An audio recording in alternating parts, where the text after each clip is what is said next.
Buổi tối khi đang xem phim, nhà bỗng nhiên mất điện. Tôi gửi tin nhắn cho hàng xóm bên kia hỏi: thân chào cả nhà, không nên xem chùa đâu đó. Nhớ đăng ký, like, comment để ủng hộ tin nha.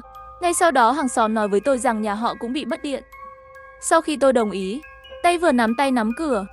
Trên điện thoại hiển thị tự động kết nối với wifi của nhà hàng xóm. Không có điện đâu ra wifi. Tin nhắn của hàng xóm lại bật lên: cùng nhau tìm quản lý. Tôi sẽ đợi cô trước cửa nhà cô. Tôi lập tức ngập tràn trong đầu. Nghĩ đến tin tức nóng gần đây, tôi lập tức dừng động tác trong tay. Nội dung tin tức là nhà một phụ nữ mất điện vào nửa đêm. Khi mở cửa kiểm tra cổng điện bên ngoài, người phụ nữ bị bọn côn đồ mai phục ngoài cửa, giết người tàn bạo. Hàng xóm nói dối, có phải anh ta đã hợp tác với bọn côn đồ muốn lừa tôi ra khỏi cửa, nhưng rất nhanh tôi lại âm thầm phủ nhận phỏng đoán của mình. Người hàng xóm bên kia đường là một người đàn ông trẻ đầy triển vọng, còn là một nhà từ thiện nổi tiếng. Người như vậy làm sao có thể cùng bọn côn đồ? Có lẽ là nhà hàng xóm vừa gọi. Chỉ là bản thân tôi nghĩ quá nhiều thôi. Nhưng cẩn thận, tôi đã gửi một tin nhắn khác cho người hàng xóm: nhà bạn có điện chưa? Rất nhanh hàng xóm trả lời tôi không có. Tôi đi rồi, chờ bạn trước cửa nhà. Tay tôi nắm trên tay nắm cửa lập tức cứng lại. Hàng xóm nói dối. Nhưng tại sao anh ta lại nói dối? Dù sao đi nữa, tôi quyết định không đi chơi tối nay. Tôi lau mồ hôi trên lòng bàn tay anh gửi lại một cái cho hàng xóm. Bụng tôi đột nhiên hơi khó chịu. Tôi sẽ không đi tìm quản lý với bạn nữa. Xin lỗi vì lần này hàng xóm không trả lời tôi. Rồi tôi thở phào nhẹ nhõm, đi về phía phòng khách. Nhưng khoảnh khắc tiếp theo, bên ngoài nhà có tiếng động lạ. Tôi vội chạy vào góc đường. Mắt cũng không dám chớp nhìn chằm chằm vào cửa. Rất nhanh động tĩnh càng ngày càng lớn. Có cái gì đó rơi xuống đất. Trong bóng tối, có một tia sáng màu xanh lá cây xuyên qua mắt mèo. Mắt mèo bị người ngoài cửa bạo lực làm vỡ, bị hỏng rồi ánh sáng biến mất. Là người ngoài cửa, đặt mắt thật chặt vào mắt mèo. Tôi nhanh chóng để bóng người của mình trốn hoàn toàn vào góc. Mặc dù cách những bức tường dày, tôi vẫn có thể cảm nhận rõ ràng tầm nhìn của người ngoài cửa, nhìn quanh nhà tôi. Tôi tự cắn lưỡi mình, cố gắng giữ cho mình tỉnh táo bằng cách làm đau mình. Điện thoại lúc này bỗng nhiên sáng lên ánh sáng yếu ớt. Là hàng xóm trả lời tôi rồi. Tôi vừa xuống tìm quản lý. Bây giờ họ mang theo công cụ, đang trên đường đến đây. Tuyệt vời, miễn là quản lý tài sản đến, những người ngoài cửa sẽ sợ hãi. Khoan, hình như có gì đó không ổn.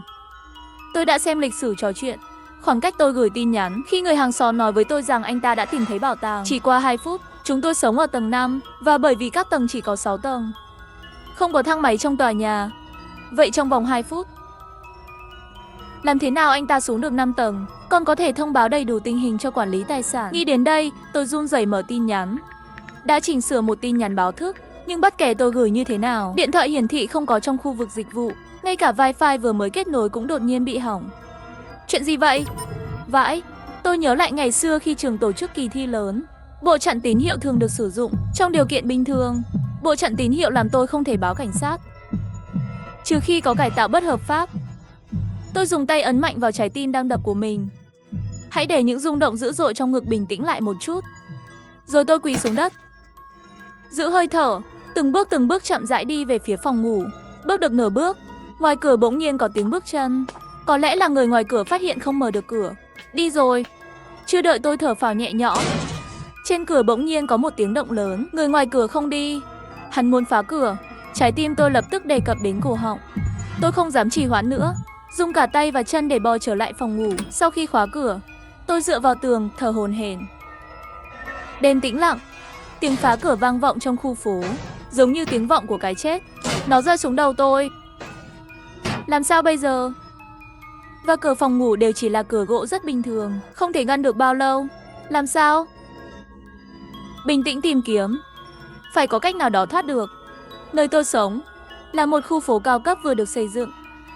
Tỷ lệ người ở thực tế chưa đến 20%, và tòa nhà này của tôi chỉ có 4 gia đình. Một gia đình sống bên cạnh tôi, và người kia sống ngay bên dưới tôi. Tệ hơn nữa là tôi không thể nhờ ai giúp đỡ, bởi vì bây giờ là kỳ nghỉ ngày lao động. Tất cả đều đi du lịch rồi. Trong khi đó, tôi nghe thấy tiếng ván vỡ. Người ngoài cửa bước vào, tiếng bước chân nặng nề với tiếng kim loại lau sàn nhà. Từng bước đến gần tôi. Tôi tuyệt vọng nhìn ra ngoài phòng ngủ. Đúng rồi, ban công. Ban công ngoài phòng ngủ, không xa ban công nhà hàng xóm kế bên. Nghĩ tới đây, tôi lập tức đứng dậy. Nhưng vì những gì vừa xảy ra quá kích thích, Tôi không đứng vững, ngã xuống đất. Sau khi nghe thấy tiếng động, người đó nhanh chóng xác định vị trí của tôi. Chỉ lần thứ hai, cửa gỗ phòng ngủ xuất hiện vết nứt lớn. Tôi cố hết sức để chống đỡ. 2 bước chạy đến bên ban công. Thứ ba, cửa gỗ đã bị đập vỡ một cái lỗ lớn. Người đàn ông cười và hét lên, tôi thấy bạn rồi, bạn không chạy được đâu. Đột nhiên toàn thân tóc tôi đều dựng đứng. Nhưng tôi không ngừng chạy trốn. Tôi cắn răng, vượt qua ban công, nhảy đi. Tôi nhảy xuống ban công bên cạnh. Tôi hít thật mạnh, kìm nén âm thanh từ từ thở ra. Trong khi đó, tôi cũng đang tìm kiếm một nơi để trốn. Gia đình vừa chuyển vào khu phố, đồ nội thất chưa đầy đủ. Nơi duy nhất tôi có thể trốn là dưới ghế sofa, đáy giường và tủ quần áo. Nhưng những nơi tôi có thể nghĩ đến, kẻ giết người cũng có thể nghĩ ra nơi nào khác. Ngay sau đó, tiếng động trong phòng ngủ của tôi biến mất. Tôi biết, điều này có nghĩa là cửa phòng ngủ đã bị đập vỡ hoàn toàn, mở ra một tia sáng trong đầu. Tôi nhón chân chạy nhanh đến chỗ trốn trong đầu. Tuyệt vời, nơi này vừa đủ để giấu tôi. Tiếng vật nặng rơi xuống đất vang lên ở ban công. Tôi nín thở. Nghe kỹ tiếng động bên ngoài. Tiếng bước chân buồn tẻ lại vang lên như muốn chết. Tôi cố gắng hạ thấp cơ thể mình, không dám động đậy. Rất nhanh tiếng bước chân dừng lại bên cạnh tôi. Tìm thấy bạn rồi. Máu toàn thân tôi lập tức dường như đông lại. Tôi cố gắng đè mình xuống, muốn chạy trốn. Hít thở trốn tại chỗ. Tiếng búa đập. Ngay cả những bức tường phía sau tôi cũng rung chuyển. Trong trạng thái hoảng hốt, tôi nghe thấy tiếng hung thủ ngã xuống đất. Tôi nhắm mắt lại, cầu nguyện kẻ giết người không tìm thấy manh mối. Con mẹ nó đâu? Cút ra khỏi đây. Nếu không, khi tôi tìm thấy tôi sẽ cắt cậu thành vô số miếng và nấu cho chó ăn. Giọng nói giận dữ của hung thủ phát ra từ bên cạnh tôi. May mắn, tôi không bị dọa sợ bò ra ngoài. Lúc này tôi còn may mắn hơn. Tôi không có lựa chọn trốn dưới ghế sofa, mà là trốn vào trong máy giặt trên ban công cạnh ghế sofa. Khi tôi thầm thở phào nhẹ nhõm, một giọng nói quen thuộc vang lên. Nếu không tìm thấy anh ta nữa, tôi sẽ rất khổ sở. Đó là hàng xóm, anh ta thực sự ở cùng nhóm với kẻ giết người. Nhưng tôi không hiểu tại sao hàng xóm lại giết tôi. Anh ấy là nhà từ thiện giỏi nhất thành phố. Không thể giải thích được trong cuộc sống hàng ngày với anh ấy. Tôi không thể không ngưỡng mộ anh ấy, và tôi thường chủ động giúp đỡ hàng xóm. Những gì anh ấy không sửa được, tôi sẽ đến nhà anh ấy sửa giúp anh ấy. Vài lần qua lại, chúng ta đã trở thành bạn bè. Làm sao anh ta có thể muốn giết tôi? Giọng nói của người hàng xóm lại vang lên. Bắt buộc giết cô ta biết chuyện đó. Nếu cô ta đi ra ngoài, tôi chắc chắn sẽ chết. Người đàn ông lạ mặt đập cửa thì thầm. Được rồi, bây giờ không tìm thấy ai, nói cũng vô dụng. Được rồi, anh xuống dưới gác cổng. Tôi sẽ đi từng tầng một tìm. Người hàng xóm mở cửa. Tiếng bước chân dần dần biến mất. Nhưng tôi nhận thấy, tiếng bước chân dường như không chỉ có 2 người. Ngoài cửa bỗng nhiên vang lên một tiếng động lạ. Giống như một quả bóng được chèn vào bởi một vật sắc nhọn, từ từ xì hơi. Ngay sau đó, giọng nói của hàng xóm và người đàn ông lạ mặt lại vang lên. Đồ chó nghe xong còn muốn chạy. Có người trốn ở ngoài cửa nghe trộm, bị họ giết rồi. Tôi bịt chặt miệng mình. Tiếng hét trong lồng ngực. Tuyệt vọng ép trở lại. Tòa nhà này ngoại trừ tôi, hàng xóm và người đàn ông xa lạ còn có những người khác nữa. Sớm thôi, hàng xóm và người đàn ông lạ mặt cùng vào phòng. Người này xử lý thế nào? Ném nó đi, lát nữa đóng cửa lại. Ném xác vào phòng khách. Sau đó cùng nhau ra khỏi cửa. Tiếng đóng cửa. Tôi mừng quá, định lập tức rời khỏi đây. Nhưng có lẽ ai đó vừa chết. Tác động đến tôi quá mạnh. Tôi không đủ sức để đứng lên. Vì vậy tôi đành phải tiếp tục ngồi xổm. Hãy để tinh thần của bạn thư giãn một chút. Xem ra thật sự không có ở nhà này. Giọng nói của người đàn ông xa lạ không xa chuyển đến. Tôi sợ hãi. Hắn không đi. Tiếng đóng cửa vừa rồi chỉ là để kiểm tra tôi. Tôi không thể ngừng sợ hãi. Nếu tôi vừa ra ngoài, vậy ta cũng sẽ biến thành một cái xác lạnh như băng. Nhưng sau nỗi sợ hãi tột độ, cảm xúc của tôi chuyển sang cực kỳ tức giận. Tại sao? Tại sao phải tốn nhiều công sức như vậy? Tôi chỉ là một sinh viên sắp tốt nghiệp, chưa từng kết thù với ai. Ngược lại, những người biết tôi đều nói tôi là một người có tính cách rất tốt. Tôi đã đắc tội với 2 con quỷ này ở đâu? Tôi buộc mình phải giữ lý trí, tỉnh táo. Nhưng sự tức giận gần như nuốt chửng tôi. Trong phòng không còn nhớ đến bất kỳ âm thanh nào nữa. Tôi từ từ đứng thẳng người rời khỏi máy giặt. Gió đêm khuya thổi trên người tôi như một con dao. Lý trí mạnh hơn. Tôi dần nhận ra rằng kẻ chủ mưu của tất cả những điều này là hàng xóm. Và lý do anh ấy muốn giết tôi chắc là vì tuần trước, Khi chúng tôi uống rượu và nói chuyện ở nhà anh ấy, bí mật mà anh ấy vô tình tiết lộ, bí mật đó đủ để đưa anh ta bị giết. Trong phòng khách, ánh trăng trắng bệch trên xác chết bên cạnh ghế sofa. Tôi biết cái xác này. Anh ấy là hàng xóm bên dưới nhà tôi, tên là Lâm Nham cũng vậy. Anh ta cũng là sinh viên, đang trong độ tuổi đẹp, giờ lại chết không rõ ràng như vậy. Tôi nhẹ nhàng đi về phía cái xác, sau đó tôi chui vào dưới ghế sofa bên cạnh xác chết. Hàng xóm không tìm thấy tôi, chắc chắn sẽ quay lại nhà tôi và ngôi nhà này. Tìm kiếm cẩn thận, nhà tôi là nơi nguy hiểm nhất. Máy giặt chưa được tìm kiếm. Đây không còn là nơi tốt nhất để trốn. Mà người đàn ông lạ mặt dưới ghế sofa đã tìm kiếm một lần rồi, xác suất lớn anh ta sẽ không tìm kiếm nữa. Tôi nhấn điện thoại sáng lên, chuyển đổi chế độ bay một lần. Cố gắng điện thoại di động có thể nhận được tín hiệu. Tôi luôn cầu nguyện trong lòng, chỉ cần một chút tín hiệu cũng được. Lát nữa, điện thoại thực sự có một chút tín hiệu yếu. Tôi vội vàng, tin nhắn báo thức đã chỉnh sửa trước đó đã được gửi đi. Cảnh sát trả lời rất nhanh, họ bảo tôi tìm chỗ trốn. Đừng đối đầu với bọn côn đồ, họ sẽ đến ngay lập tức. Họ lại nói với tôi, đồn cảnh sát gần nhất cách tôi 15 phút lái xe. Chỉ cần vượt qua 15 phút này, tôi có thể được cứu. Trong lòng tôi dần dần bừng lên hy vọng. Đột nhiên tôi nghe thấy tiếng động từ phía trước. Tôi lập tức nhấn tắt điện thoại di động, điều chỉnh hơi thở chậm nhất. Đau quá. Một tiếng khóc yếu ớt vang lên trong tai tôi.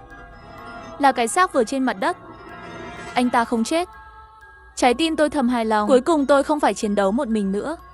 Nhưng từ những bài học trước, tôi không dám ra ngoài ngay, mà là trốn ở dưới ghế sofa thấp giọng nói không lên tiếng. Kẻ giết người vẫn còn trong tòa nhà này. Người nằm trên mặt đất rõ ràng là bị tôi dọa. Anh ta run rẩy thanh âm hỏi ngươi là người hay là quỷ. Nghe tôi này. Kẻ giết người nghĩ rằng bạn đã chết, chắc chắn sẽ không đề phòng bạn. Tôi đã báo cảnh sát rồi, nếu chúng ta muốn sống sót tối nay, chúng ta phải hợp tác. Lâm Nghiêm hứa một lát mới trả lời tôi. Hợp tác thế nào? Tôi hít một hơi thật sâu, nói kế hoạch ra. Hung thủ lục soát xong tòa nhà, chắc chắn sẽ quay lại đây để xử lý xác chết của bạn. Tôi có thể trốn mãi, nhưng cậu trốn đi chắc chắn sẽ khiến họ cảnh giác. Tốt hơn, tôi sẽ đi tìm một số công cụ tiện tay nhét vào người bạn. Lát nữa nhân lúc họ không chú ý, ngươi có thể tấn công chúng. Lâm Viên nghe xong cái này, nhưng hung thủ có 2 người, tôi không chắc là tôi có thể giết hết chúng. Cho dù hai chúng ta cùng làm, cũng không có cơ hội thắng. Tôi bị mắc kẹt trong lời nói.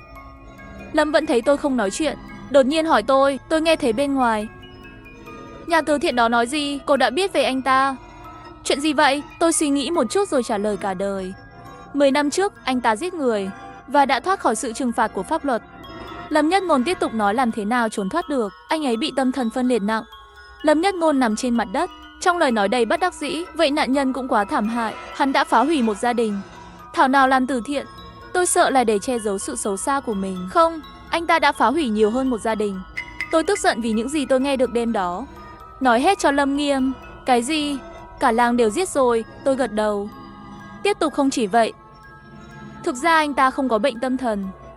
Giấy chứng nhận của bệnh viện là hắn bỏ ra rất nhiều tiền để nạo vét quan hệ mua được. Tôi và Lâm Nham đều không nói chuyện nữa, bởi vì chúng tôi nhận ra tên tội phạm sắp phải đối mặt không chỉ tàn nhẫn, hơn nữa là tâm trí. Tất cả đều là che trời. Ngay cả khi chúng ta ở đây tối nay, hàng xóm cũng sẽ không bị tội. Hắn sẽ trốn thoát dễ dàng như lần trước. Sau đó chi thêm một số tiền để làm từ thiện, giành được nhiều danh tiếng hơn cho bản thân. Có lẽ đó là những linh hồn chết dưới tay hắn. Nó sẽ tiếp tục tăng trong tương lai. Tôi cắn răng nói, không được. Chúng ta không thể ở đây.